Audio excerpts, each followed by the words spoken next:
देखो यार, तो आज जैसे ही अलार्म बजा, कल की गलती न दोहराते हुए मैं तुरंत उठा और निकल पड़ा दौड़ने के लिए। और मैंने आज 3 मीटर की एक लंबी दौड़ लगाई और दौड़ लगाने के बाद से मैं पहुंच गया अपने वही मंदिर वाले स्थान पर, जहां पर मैं कुछ योगा कुछ देर के लिए और थोड़ी सी एक्सरसाइज करता हूं। यहाँ से करने के पश्चात मैं फिर अपने घर के लिए लौट जाता हूँ। 5:51 पे मैं घर पहुंचा और घर पहुंच के मैं थोड़ा थका हुआ महसूस कर रहा था, तो मैं थोड़ा यहाँ पे रिलैक्स फील करने के लिए थोड़ा सा आराम किया। फिर यहाँ से अब मैं 6:05 पे अपने टेबल पर पहुंचा और 6:05 से मैं अब लगाने चला अपना पहला शॉट। पहले स्लॉट में मैं साइंस को इस टाइम रख रहा हूँ और पहला स्लॉट मेरे 2 घंटे का होता है, तो मैंने अपने टाइमर को सेट किया और ये 2 घंटे का मैं अपना पहला स्लॉट सेट करके अब मैं जा रहा हूँ पढ़ने साइंस को। और ये मैंने अपना सेट कर दिया टाइमर और ये टाइमर स्टार्ट करके मैंने रख दिया और फिर मैं जाऊँगा पहला स्लॉट कंप्लीट करने। और आप भी जाइए अपने स्टडी को कंप्लीट कीजिए। बज चुके हैं 8:17 और यहाँ पे मैं कंप्लीट कर चुका हूँ अपनी साइंस के पहले स्लॉट को। और यहाँ पे जो मैंने किए हैं साइंस के 100 क्वेश्चन किए हैं और एक चैप्टर को यहाँ पे रिवाइज किया है। ठीक है, तो यहाँ से मेरा साइंस कंप्लीट हो गया। अब मैं जाऊँगा अपने टाइमर को बंद करूँगा और देख रहे हैं आप, मैंने 2 घंटे का टाइमर मतलब लगाया था, मतलब 2 घंटे मुझे पढ़ना था। यहाँ पे मैं जब तक टॉपिक नहीं खत्म होता है तब तक पढ़ता ही रहता हूँ। और ये मैंने फिर से अपने टाइमर को 0 किया और मैं चला अब नहाने और पूजा करने के लिए। और आप भी जाइए, आप भी अपना कार्य कीजिए। 9:55 पे मैं पहुंचा फिर से अपने स्टडी टेबल पे अपने कार्यक्रम को करके और फिर मैं यहाँ पे अपना टाइमर सेट करूँगा और ये मेरा दूसरा स्लॉट होगा और इसमें मैं 3 घंटे के लिए पढ़ाई करता हूँ।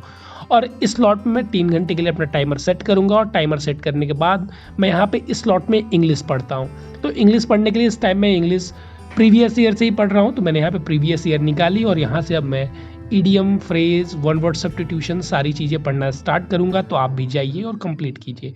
यहाँ पे अब मैंने अपने जो दूसरा स्लॉट था 3 घंटे का उसको कंप्लीट कर लिया है। और इस टाइम में मैं क्या क्या पढ़ा हूँ मैं आपको बता रहा हूँ। और ये 3 घंटे 9 मिनट का मेरा स्लॉट था। इसमें मैंने इंग्लिश पढ़ा है वॉल्यूम 1 से, 2 चैप्टर पढ़े हैं वर्ड पावर में ईजी के। और यहाँ पे पढ़े हैं ईडियम, इस बुक से मतलब PYQ से idiom, phrase, one word substitution, antonyms और सिनोनिम्स। इसके मैंने 30-30 क्वेश्चन पढ़े हैं।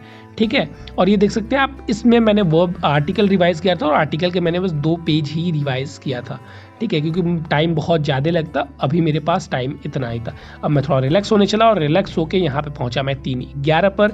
अब 3:11 पे से मेरा जो लगेगा ये तीसरा स्लॉट लगेगा और इस स्लॉट को मैं 2.5 घंटे के आसपास रखने की कोशिश करता हूँ। ठीक है, तो इस स्लॉट में मैं पढ़ूंगा जीके, तो मैं अपनी जीके की बुक निकाली और मैं चला पढ़ने। और फिर यहाँ पे मैं जीके अपना कंप्लीट कर लिया और जीके कंप्लीट करने के साथ साथ यहाँ पे मैंने एरर के भी कुछ क्वेश्चंस प्रैक्टिस किए थे और साथ ही साथ PYQ पे। तो एरर देख रहे होंगे मेरा 15 सही है, कल भी मेरे 15 सही थे और आज भी। और फिर PYQ PYRS मैंने लगाए थे, PQRS वाले। तो PQRS वाले जो क्वेश्चन मैंने लगाए थे तो उसके मेरे 10 में से 1 सही, मतलब 1 गलत था और 9 सही थे। और ये हो गया 6:15 और फिर मैं चला थोड़ा रिलैक्स होने के लिए। और यहाँ पे रिलैक्स होके मैं पहुँचा 6:49 पे और यहाँ से मैं अपने तीसरे स्लॉट पे काम करना स्टार्ट करूँगा। वही चौथा स्लॉट कह लीजिए या तीसरा स्लॉट कह लीजिए, चौथा स्लॉट है। ठीक है, तो ये रहा मेरा। फिर से मैंने निकाली अपनी कॉपी और कॉपी, अब मेरा मैथ का टाइम है तो मैथ करना मैंने स्टार्ट किया। पहले मैंने दिया एक मैथ का मॉक CHSL का जिसमें मेरे 50 आउट ऑफ 50 मार्क्स आए। मैं बहुत ही खुश था, लेकिन ये खुशी मेरी बहुत ज़्यादा देर तक नहीं टिकी। अब आप कहेंगे क्यों, तो मैं आपको आगे दिखाता हूँ। ठीक है, तो एक क्वेश्चन इसका ऐसा था जिसमें मुझे टाइम लगे थे, तो इस क्वेश्चन में टाइम लगने के कारण मैंने अपने निकाले नोट्स और मैं देख रहा था कि उस क्वेश्चन को मैं किस तरीके से ईजी से कर सकता हूँ, क्योंकि मुझे लगा मैथ में मैंने उस क्वेश्चन को नोट्स में ईजी तरीके से किया हुआ है, तो मैं उसको ढूंढने की कोशिश कर रहा। तो मैंने सोचा थोड़ा सा आपके भी साथ ये चीज़ें शेयर कर दूँ। ठीक है, तो मैं अपने उस क्वेश्चन को ढूंढ रहा था जो मेरे मॉक में थोड़ा सा ज़्यादा टाइम लग गया था। तो ये रही मेरे, वहाँ पे नहीं मिला तो मैंने यहाँ पे, क्योंकि एलिगेशन के क्वेश्चन थे तो मैं यहाँ पे खोजने की कोशिश कर रहा था।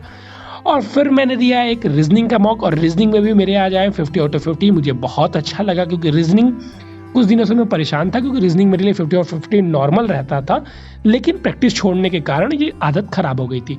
फिर मैंने दिया एक रेलवे का 30 क्वेश्चन का NTPC का मॉक, जो कि पूरी तरीके से दिन खराब कर दिया, क्योंकि इसमें मेरे आए 30 में से केवल 21 नंबर। और ये मैथ का मॉक था, तो मैथ में 50 और 50 कुछ देर पहले आया था।